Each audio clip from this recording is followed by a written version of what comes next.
দর্শক, খিলগাঁও থানার ৪ হত্যা মামলায় সাবের হোসেন চৌধুরী জামিন পেয়েছেন। আমি মনে করি এটা খুবই ইতিবাচক। যখন সাবের হোসেন চৌধুরীকে গ্রেপ্তার করা হয়েছে তখন থেকে কিন্তু বিষয়টা আমার মধ্যে একটু খুঁতখুঁত করছিল। আমি বারবার কিন্তু কয়েকটা রিপোর্ট আপনাদের সামনে এনেছি।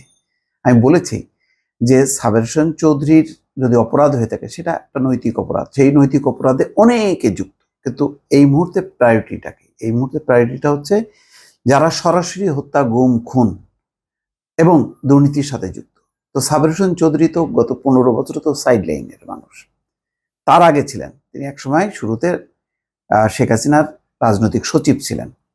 একেবারে বলতে গেলে তার ঘরের একজন পরিবারের সদস্যের মতন ছিল। 111-এর সময় তো ছিটকে পড়লেন তিনি সহ আরো অনেকে।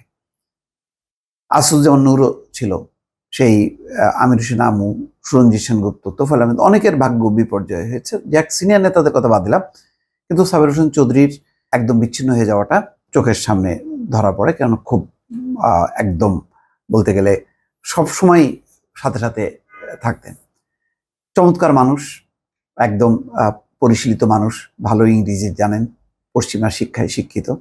তো এই মানুষটা এরপরে কিন্তু একেবারেই সাইড লাইনে চলে গেল। তারপরে মাঝে মধ্যে একটু সামনে আসতেন তার নিজের যোগ্যতা এবং তার ক্যারিয়ারের জন্য। তার ক্যারিয়ারটা দেখেন, আবাহনী ক্লাব অনেক দিন তিনি সভাপতি ছিলেন এবং বেশ খেলাধুলার একটা পর্যায়ে নিয়ে গেছেন। এরপরে ক্রিকেটের হাত ধরলেন, বিসিবির প্রেসিডেন্ট ছিলেন, সভাপতি ছিলেন এবং সেই ক্রিকেটকে কোথায় নিয়ে গেছেন আন্তর্জাতিক অঙ্গনে।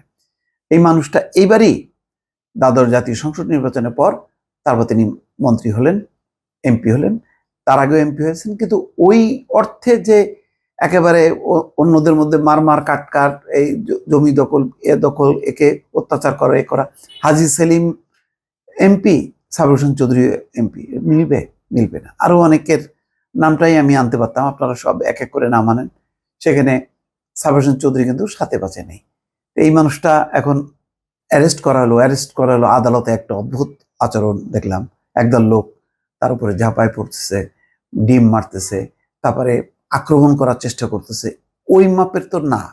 তাহলে বোঝা যাচ্ছে কেউ মানে এটাকে করতেছে, মানে মনে করতেছে হয়তো তার ব্যক্তিগত আক্রোশ মেটাচ্ছে, অথবা ভবিষ্যৎ রাজনৈতিক প্রতিপক্ষ মনে করে তাকে অ্যাসাল্ট করার চেষ্টা করা হচ্ছে। জিনিসটা কিন্তু ভালো লাগে না, এই জন্য আমি করলাম। এখন আমি মনে করি সরকারের একটা ভালো সুবিবেচনা বা আদালতের বিবেচনাই বলবো, এখন তাই বলতে হবে যে আদালত এই জামিন দিয়েছে। এখন তদন্ত হোক, অসুবিধা নেই। সরকার তো বলেছে যে অহেতুক কাউকে ওই সুনির্দিষ্ট একেবারে এই প্রমাণ ছাড়া কাউকে ফাঁসাবে না, কারোর বিরুদ্ধে সে ধরনের এলিগেশন আনবে না। অনেকে দেখেন সাংবাদিক, ইশতিয়াক রেজাকে জড়ানো হলো, আরো কাউকে কাউকে, এগুলি কোনো দরকার আছে? আপনি অন্য আনেন। আমি তো বললাম তো যে আমি সহ আমরা যদি অনিয়ম করে থাকি, আমাদের ব্যাংক হিসাব চেক করা হোক, আমাদের ট্যাক্স ফাইল টানা হোক, যে আমাদের কত সম্পত্তি আছে, এর মধ্যে বৈধ অবৈধ বা ট্যাক্স আমরা নিয়মিত দেই না, কারণ প্রত্যেকেরই এটা করা উচিত। সরকারের এটা দায়িত্ব, এটা নিয়মিত। তো এছাড়া যদি আমি সরকারের কাছ থেকে বিশেষ কোনো সুবিধা নিয়ে থাকি, কোনো দুর্নীতি অনিয়মের সাথে যদি অংশ হয়ে থাকি, সেগুলোর ব্যাপারে ধরা যেতে পারে।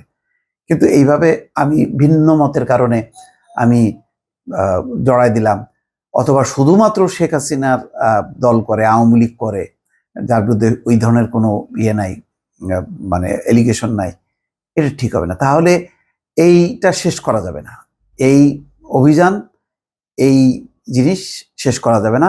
এটা আওয়ামী লীগ চেষ্টা করেছে, বিএনপির একেবারে তৃণমূলের কর্মী থেকে শুরু করে উপর পর্যন্ত পারে নাই। এগুলি সম্ভব না।